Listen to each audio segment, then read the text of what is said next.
नमस्कार इचलकरंजीकरांनो, इचलकरंजी शहरात पहिल्यांदाच सिलिकॉन रिअलिस्टिक वॅक्स स्टॅच्यू म्युझियमचा भव्य उद्घाटन सोहळा येत्या 1 सप्टेंबर रोजी सकाळी 11 वाजता वेद भवन इथं होणार असून यामध्ये छत्रपती संभाजी महाराज, महाराणी येसुबाई, हिंदू हृदय सम्राट बाळासाहेब ठाकरे, पंतप्रधान Narendra Modi, Mother Teresa, Rohit Sharma, Mahendra Singh Dhoni, Shahrukh Khan, Pushpa fame Allu Arjun, पंजाबचा प्रसिद्ध गायक दिलजीत दोसांझ यांच्या वास्तवाशी अगदी जुळणाऱ्या सिलिकॉन वॅक्स मूर्ती पाहण्याची संधी आपल्याला मिळणार आहे। कला, आकर्षण आणि अद्वितीय अनुभवाचा संगम आता आपल्या शहरातच अनुभवायला मिळणार आहे। म्हणूनच आपण सर्वांनी वेद भवन इथं होणाऱ्या या अद्वितीय सोहळ्याला नक्की उपस्थित राहावं।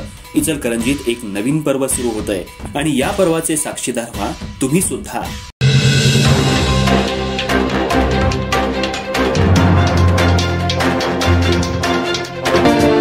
गणपती बाप्पा मोरया। एम मराठीच्या सर्व प्रेक्षकांना गणेश चतुर्थीच्या हार्दिक शुभेच्छा।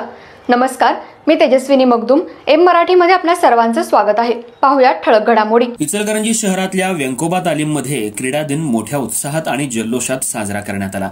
यावेळी प्रमुख पाहुणे म्हणून इचलकरंजी महानगरपालिकेचे उपायुक्त नंदू परळकर उपस्थित होते, तर उपमहाराष्ट्र केसरी पैलवान अमृतमामा भोसले यांनी खेळाडूंना मार्गदर्शन केलं।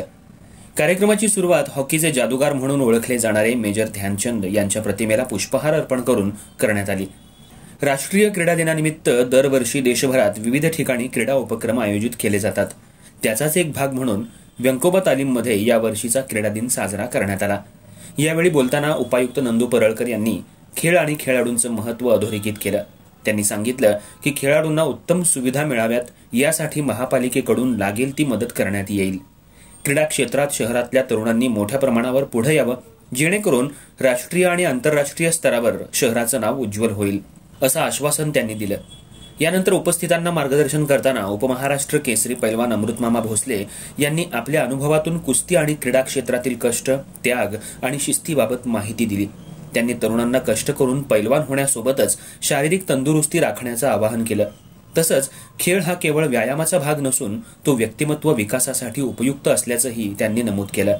यावेळी कोच सतीश सूर्यवंशी, कोच सूरज मगदुम, अनिस महालदार, भरत दंडवते, देवदान साठे आणि तालमीतील पैलवान, विविध खेळाडू, नागरिक आणि क्रीडाप्रेमी मोठ्या संख्येनं उपस्थित होते।